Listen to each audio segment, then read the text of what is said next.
Hello, everyone, and welcome to our Day 3 2025 Reese's Senior Bowl wrap-up show. I'm Brian Bosarge with Brian Lamb back here again today. And, Brian, it's over. The practice sessions are done. Both teams, we'll get into the practices of today in a little bit. Yeah. It was something. But the week is done, man, and this has been one for the books for the Senior Bowl, with a lot of the off-field shenanigans happened this week, and with players, we're gonna get into some of it. Some of it we won't, but it's been a thing. Also, let's also make note that we've gotten pretty lucky on the weather here. That's a fact. It's been overcast today for sure, and the wind has been blowing probably 15 miles per hour for the entirety of practice. But the weather's been pretty much perfect here. All you can ask for in Mobile this week. And we're expecting the same Saturday for the game. We'll both be here for that as well. But yeah, the weather's been absolutely great. Let's start off by just talking about the players and what's now, but I think it's going to get worse by Saturday. Yeah. But it's pretty much an epidemic at this point, or a pandemic almost levels, if you will, of players dropping out after 2 practices and heading out of town, just calling it a week. Not even bothering with the 3rd practice today, not even bothering with the game. Senior Bowl pays to fly these guys in, put them up, all this, and then they leave after 2 days. Some people, it doesn't bother them. It kind of bothers me a little bit. But we had 5 guys on the national team and 8 guys on the American team, one of which I'm not going to hold it against him. But we'll start with the national team. Word broke last night that Mike Green, the edge from Marshall, was heading out. He was not here today. 4 more guys from the national team were not here this morning when we started basically doing a head count. Now let me preface this by saying some of these we don't know if there is actually an injury or not. Yeah. Some we know for sure are not. Josiah Stewart from Michigan, the edge rusher. Donovan Ezuraku from Boston College out. Maxon Hook from Toledo. That is going to be an injury because he was still here. He was in street clothes, but didn't practice. Cornerback Dorian Strong from Virginia Tech left. So those are the 5 from the national team that we know about. Like I said, we don't know that if there's legit injuries here or if they just left. Some like Mike Green, no. He just left. For the American team, Deion Walker from Kentucky, I'm going to guess that's don't want to be here anymore. Yep. Kyle Kennard I can guarantee you, I didn't want to be here anymore because I talked to him last night at the media day. He was perfectly fine. Same with his teammate TJ Sanders at South Carolina, who left. Brew McCoy from Tennessee, that one I don't know about. Maxwell Hairston is injured. Yep. He was here in street clothes today as well. The Trey Amos injury, because he got hurt at practice yesterday. We saw that. Armand Membu from Missouri actually never practiced. He came in and weighed in, but he got sick, like bad sick, stomach flu on Sunday, to the point he lost weight and stuff because he was so bad, couldn't practice. He's excused. Shamar Stewart, no excuse there. That dude was toting his suitcase out after media day. Got caught on the street of Mobile leaving with his suitcase in tow. So we knew he wasn't going to be here today. But to his credit, Danny Strigo from Minnesota, the edge rusher, played in the Hula Bowl a few weeks ago. Dude was in Minneapolis last night, got on a red eye at 11 o'clock at night, showed up at practice today at 1:03, so halfway through the American team practice, and finished the day. So good on him for just getting here when he can and practicing a little bit. He'll play in the game on Saturday. But So that guy wanted to be here for sure. Yeah, and I mean, came out, worked out with strength and conditioning a little bit, and then just got right in and did not miss a beat. Was making plays right away. Yeah. So that was interesting. So let's talk about the practices today. That was weird. North team came out. North team, sorry. National team came out this morning, and they were in shorts. Yeah. They were not in full pads. I thought that struck me as weird. It really struck me as weird when the American team came out in the afternoon and were in full pads. In full pads, yeah. But neither team really put together what you'd call a strenuous practice. No, it was they melded in. I think it was more of just let's get to the end of practice, let's get to the game healthy, and be able to start preparing for the combine and everything moving forward. And that really kind of showed through the energy level today and just the play on the field.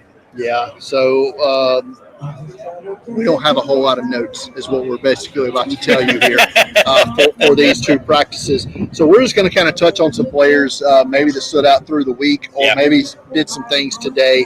So let's start with the national team. I did see another guy we're probably not going to see Saturday, Jamari Caldwell from Oregon. He got hurt in this practice and limped off, so he's probably done. I know I talked about Quincy Riley being the best corner, maybe the best player overall on the national team yesterday, but the other corner here that's really stood out to me is Florida State's Isaiah Thomas. Mm-hmm. I thought he made some good plays today and has all week, to be honest. Yeah.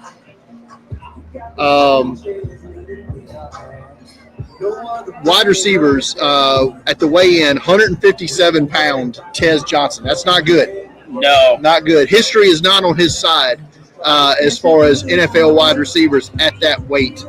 But he's been the best separator of any wide receiver on either team. Yeah, it'll be interesting to see what he does for the combine as far as weight goes. Is he going to try to add a little bit of weight just to please some NFL scouts to see what he can do with that weight? Or will he try to keep it off so he can run a quick 40? Yeah, that's and he should run a very fast 40. Yes. And if he doesn't run a fast 40 at that weight, well, good luck to him.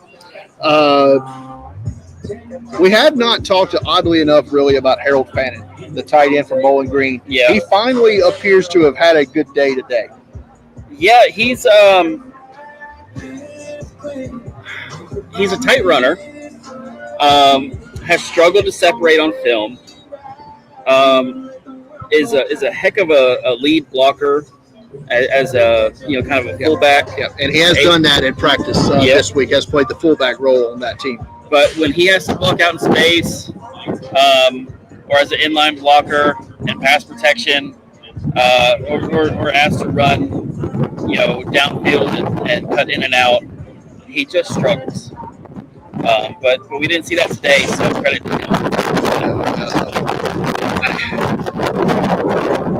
There's a couple of tight ends here that I'm going to move ahead of him on my board whenever I release that here in a few weeks. I'll tell you, Brian, it's a really good tight end class overall, as well as a really good tight end class here.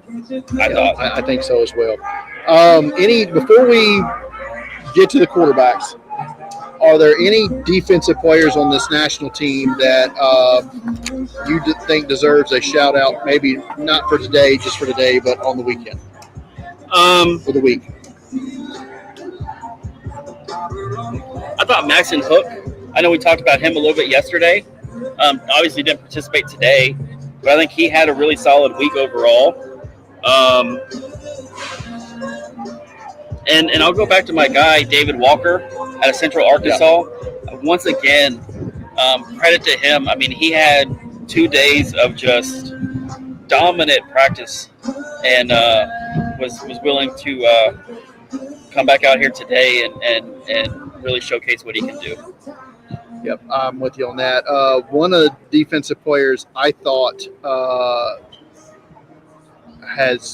there's a couple of Utah players on defense I thought had good days today. Kareem Reed, their linebacker, done a good job in the pass coverage drills today. And Junior Tafuna the interior defensive lineman, I thought has had some really good reps over the last 2 days. So he's one to talk about. Let's talk about the quarterbacks on this national team. And I think we're fairly in line here how we would go 1, 2, 3, maybe not, but rank these quarterback national team 1 through 3 for you after the week.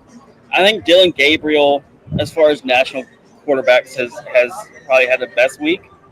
I still wouldn't say overall he's had a great week, but out of these guys, he has. Second, I'll put Taylor Elgersma, quarterback out of Canada.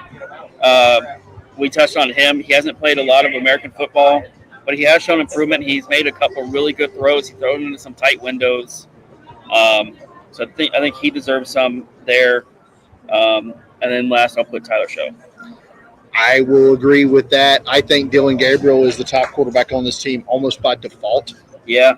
I don't think he's done anything that says greatness this week, but compared to the other two, I think he's been the most, or let's just say the least offensive. Yeah.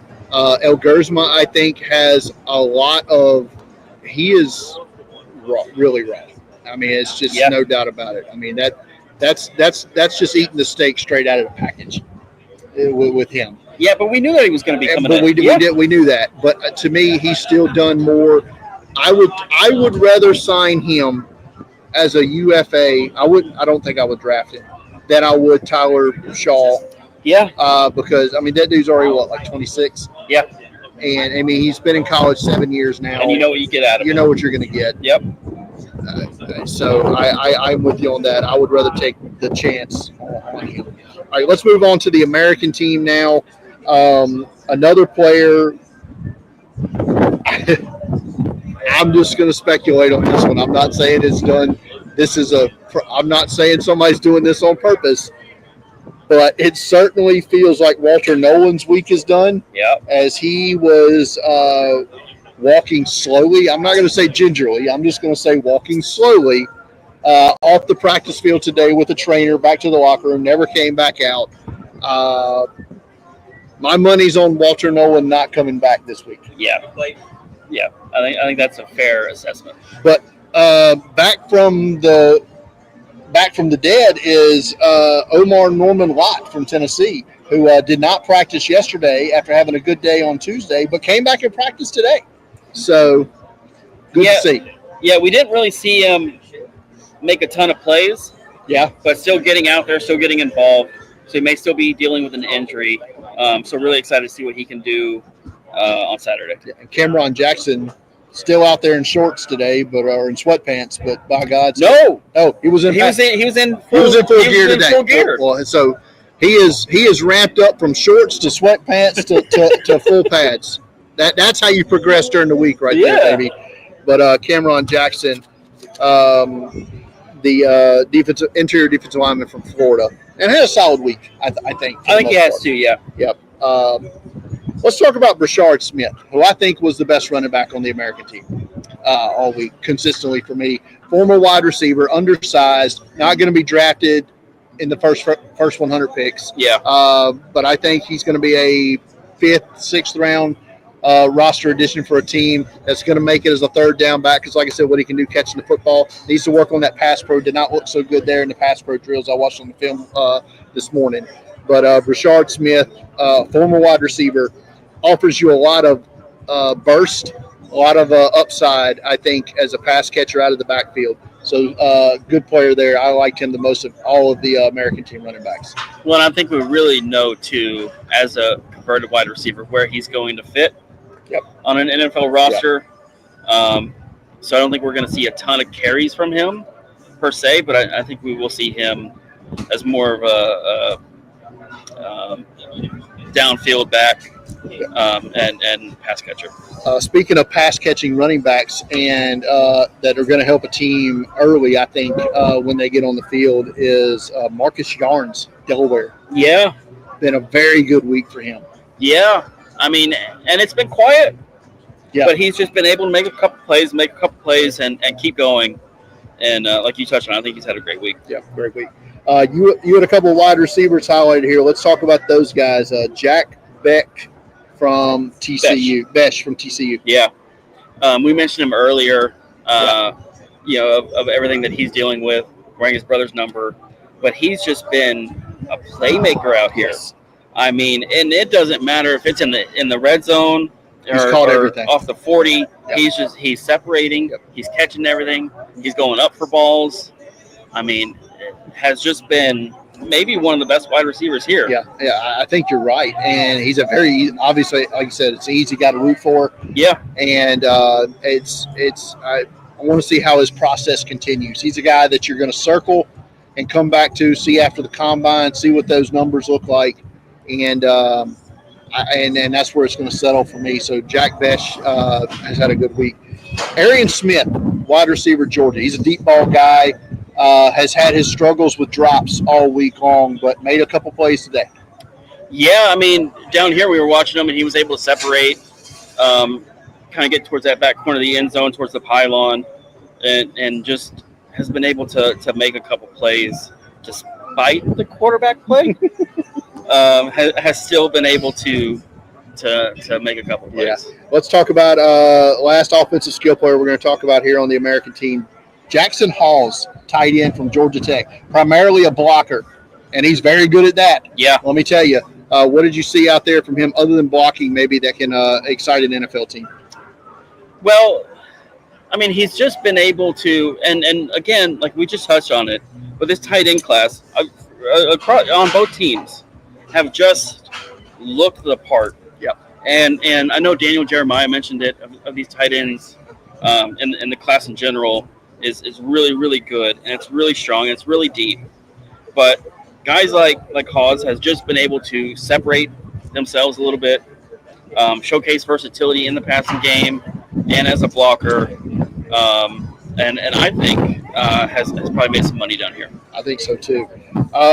Last offensive player I want to talk about is guy stood out to me when I was watching the film last night.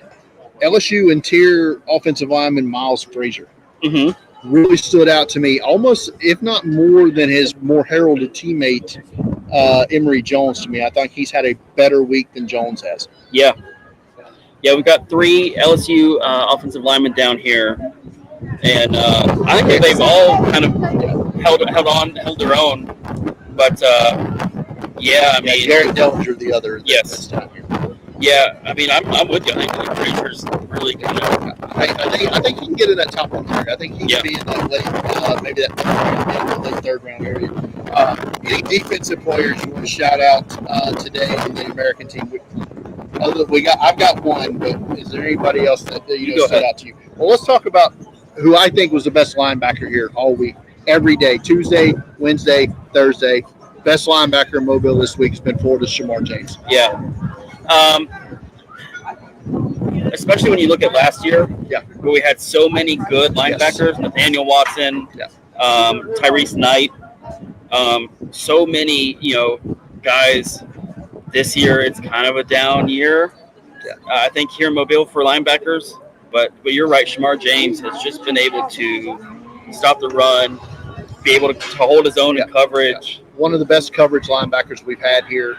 Would definitely, I would dare say the best coverage linebacker for sure in Mobile this year. And I think a downhill tackler as well, sideline tackler as well. I think Shamar James is going to find himself on day 2 of the NFL draft.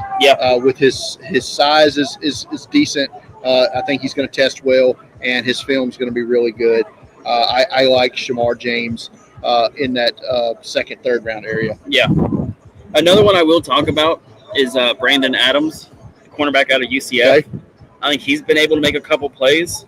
Haven't really heard much from him from other analysts, but I think he's and I mean, we're talking, 1 or 2, big plays can really separate you, from other guys, but I think he's been able to make a couple plays. Yep, I agree. His teammate Mac McWilliams, another corner from UCF, he made a good play down here in the red zone drills they were running to break a pass up. I saw that earlier. So that's all the players now. So let's get to the quarterbacks. 4 of them on this team. We're going to rank them 1 to 4. We're probably going to have a different one at 1. I think ours are going to be flopped. Maybe so. I will say this: we have bagged on Jalen Milroe for 2 days. Yeah, this was his best day. It was. Yeah, low bar to climb, but this was Jalen Milroe's best day. It is a positive step towards the game on Saturday. Yep. We'll see what happens there. And I'll say this: if he came out on Tuesday and practiced like this, yes, I think he'd have so much more. We would have a different. Yeah.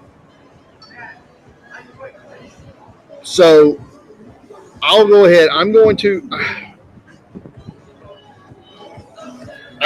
have Jackson Dart as the top quarterback on this team. Second, I'm going to have Seth Hennigan. Yeah, from Memphis. I think low key. Watching the film, I haven't really talked. I don't think we've talked about him at all, really, for 2 days. I think he's low key. Maybe had the best week of practice. Yeah. Most consistent week of practice. So let me say that of all 4 of the quarterbacks on the American team, I'm going to have Jalen Milroe as the 3rd quarterback, and I'm going to put Riley Leonard at 4th. I don't think Riley Leonard's done anything at all of note this entire week. Have you heard anybody talk about Riley Leonard? No.